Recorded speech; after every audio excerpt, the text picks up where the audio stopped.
Hey everybody. Hello, hello. Jessica Coulter here, CEO and founder of Ace Cookie Tutoring. Today we are continuing with our Reading Myth series. We are on Reading Myth 3. Today we're focusing on listening. So moms and dads that are watching, I want to know, do your teens like to read to themselves or they rather listen to a story, or rather listen to a textbook? Let me know down below if they like to read to themselves or if they want to listen. We're talking about this because me their teens don't enjoy learning. So I want to help you understand why it's so important that they do actually read and they don't just listen. Now, before I really get going, I want you to know I have an awesome Facebook group called Teaching Teens to Love Learning. If you're not already a member, you can join us by clicking the link in the description.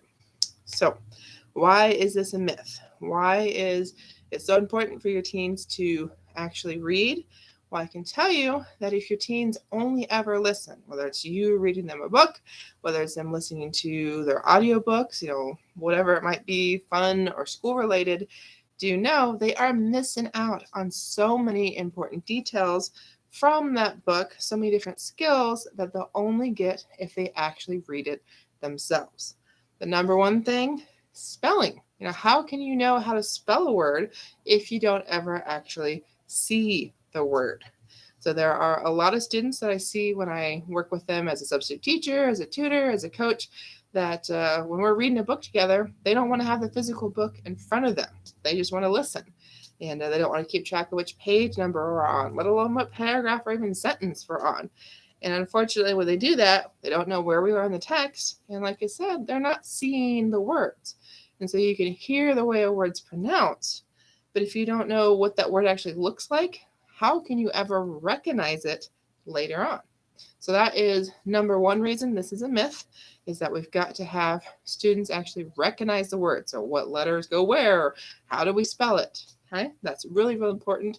Vocab is part of reading, no matter if it is something your really young kids learning, something in middle school, or when you're reading a college text.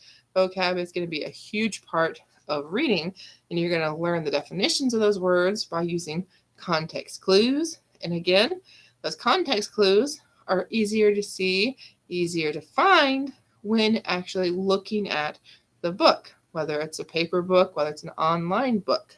Okay, so that brings me to the other big thing I want to make sure you guys all know that are watching. We've got to have your teens reading actual books and not just listening because of grammar. So many context clues are set off by commas, by hyphens, by different punctuation marks. And if your teens aren't looking at a book and they're just listening, they're going to miss out on those. And unfortunately, that's a skill that they need to do really well on the ACT, on the SAT, and other standardized tests. Okay, so before I move into the last part of the video, I want you to know we're live on Facebook, we're live on YouTube.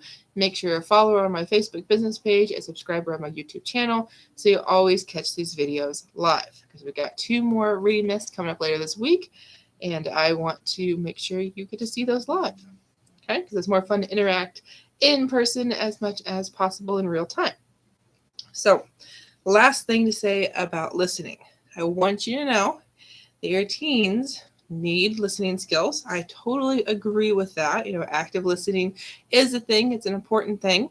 But do know that your teen's not going to be able to listen to everything forever. Okay, when he goes to that first job, when he's in certain classes in high school and college, there's not always going to be an auditory option. There's not going to always be an audio version, I guess is probably what I should say. If your teen is at his first corporate job and says, I don't want to read the book, or I don't know how to read the manual, because think about it, there's glossaries, there's indexes, there's all sorts of ways to use a book. And if your teen's never actually used a book, he's just used to listening, he's not going to know what to do. And I mean, I don't know about you guys, but I know for me, on some of the bosses I've had in the past, if I would have said, I don't want to read this, I want to listen to it, the boss would have probably just laughed at me. Some of the bosses might have even just said, well, then goodbye. This is something you're expected to know how to do because this is part of the job, is using information and actually knowing how to use the different tools of the job. Because I got to tell you, reading is everywhere. Books are everywhere. So do know listening, yes, that's an awesome skill to have, But when it comes to reading, your teens need to be comfortable reading to themselves, because they're going to get the grammar, they're going to get the spelling, and they're going to know how to physically use different text features, different parts of books. So thank you so much for watching. Remember, if you're not part of my Facebook group, Teaching Teens Love Learning, would love to have you in the group. All you have to do to join is click the link in the description, answer a couple questions, and you'll be in. I want you in the group so I can help you help your teen love to learn through reading, and so you learn more about my upcoming events, all about reading, all about note taking, and different study skills. So have an awesome day, guys.